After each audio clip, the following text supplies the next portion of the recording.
बिस्मिल्लाहिर्रहमानिर्रहीम। अस्सलाम वालेकुम। ज़रा तसव्वुर करें कि आप 4-5 दिन की मुसाफत तय करके हिमालय रेंज में अपनी पसंद की एक झील देखने जाते हैं और जब आप झील के पास पहुंचते हैं तो आपको अचानक ही झील के शफाफ पानी में इंसानी हड्डियां तैरती हुई नज़र आती, यानी मुकम्मल के मुकम्मल ढांचे और बहुत सारी खोपड़ियाँ। सोचें ठीक इस लम्हे में आप पे क्या गुजरेगी। दोस्तों, दुनिया में 117 मिलियन झीलें हैं, जिनमें से हर झील अपने अंदर बहुत सारे राज छुपाए बैठी, लेकिन कुछ झीलें अपने पुरस्रार होने की वजह से ज़्यादा मशहूर हो गई। कई झीलें ऐसी हैं जिनके बारे में मशहूर है कि वहाँ जो लोग जाएं वो ढांचे बन जाते हैं, जबकि कुछ झीलों पे जो भी जानवर जाता है वो ममटाइज हो जाता है। और बाज़ जगह तो ऐसा भी देखा गया है कि बाज़ झीलों के पास पूरे गांव के गांव ही गायब हो गए। आज मैं आपको दुनिया की वो 5 झीलें जो पुरस्रार और खौफनाक हैं, उनमें से एक झील के बारे में बताऊं। इस झील को कहते हैं स्केलेटन लेक। दोस्तों, ये कोई कहानी, कोई अफसाना नहीं है, बल्कि 100% रियल एग्जिस्टिंग लेक है। हमारे हमसाए मुल्क इंडिया के 28 स्टेट्स में से सबसे मशहूर स्टेट उत्तराखंड, जो कि उसके शुमाली इलाका जात में पाई जाती है। उत्तराखंड एक ऐसी जगह है जिसको हिंदुओं के नज़दीक बहुत अहमियत हासिल है, इसीलिए लोग इसे देवभूमि भी कहते हैं और इस जगह को खुदाओं की ज़मीन भी कहा जाता है, यानी लैंड ऑफ गॉड्स। उत्तराखंड के 13 डिस्ट्रिक्ट में से एक मशहूर डिस्ट्रिक्ट चमेली में ये झील पाई जाती है। इस झील का नाम स्केलेटन झील है या स्केलेटन लेक है, या वहाँ के लोग इसे रूपकुंड लेक कहते हैं। ये लेक हिमालय रेंज के सेंटर में तकरीबन आती है। ये सारा साल बर्फ से ढकी हुई एक झील है।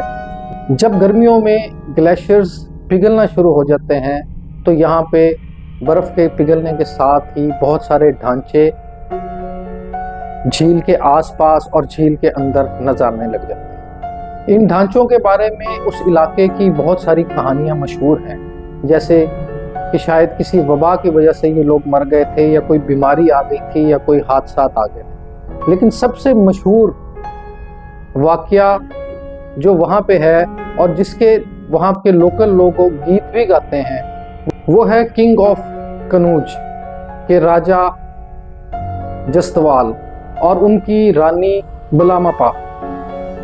ये दोनों अपने बहुत सारे लोगों के साथ यहाँ से गुजर रहे थे।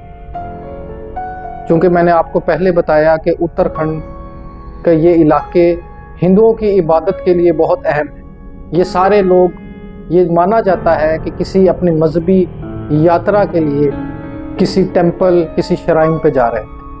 रास्ते में अचानक ही उस काफिले को हेल स्टोन्स ने आ लिया, यानी बहुत भारी ओलों की बारिश शुरू हो गई, जिसकी वजह से ये सब लोग मारे गए। इस बात को किसी हद तक दुरुस्त भी माना गया जब 1950 में यहाँ से 300 रेमिनेंट्स इकट्ठे किए गए और इंडिया की एंथ्रोपोलॉजिकल सर्वे ने ये डिक्लेयर किया कि यहाँ पे जो 300 रेमिनेंट्स मिले हैं वो तकरीबन 850 कॉमन इरा के हैं, यानी ये 9वीं सदी जानी जाती है।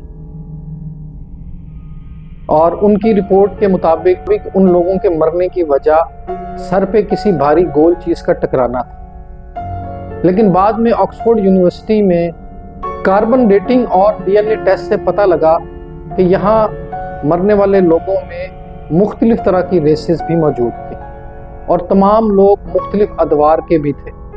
मिसाल के तौर पे उनमें से कुछ लोग 9वीं सदी के थे, जबकि कुछ लोग उनमें से 19वीं सदी के भी थे। इनमें कुछ लोग खालिस्तान साउथ एशियन थे और कुछ लोग इनमें से साउथ ईस्ट एशियन थे और कुछ लोग इनमें से साउथ मेडिटेरेनियन थे, यानी कुछ लोग इसी रेस के अब भी ग्रीस में, यूनान में पाए जाते हैं। और फिर 2019 की लेटेस्ट स्टडीज़ के मुताबिक ये चीज़ फाइनल हुई कि इसमें पाए जाने वाले मुख्तलिफ ढांचे किसी एक दौर से ताल्लुक़ नहीं रखते, बल्कि मुख्तलिफ अदवार से ताल्लुक़ रखते। ऐसा खौफनाक मंजर कि आपकी आंखों के सामने एक झील में खोपड़ियाँ और ढांचे पड़े हैं और साइंस पूरी कोशिश कर रही है कि किसी तरह इन लोगों का पता लगाया जाए कि ये कौन है, लेकिन इनकी मौत की वजह पता नहीं लग रही। वो आज भी साइंसदानों के लिए एक मुअम्मा है। साइंसदान ये सोचने पे मजबूर हैं कि इतने पुराने ढांचे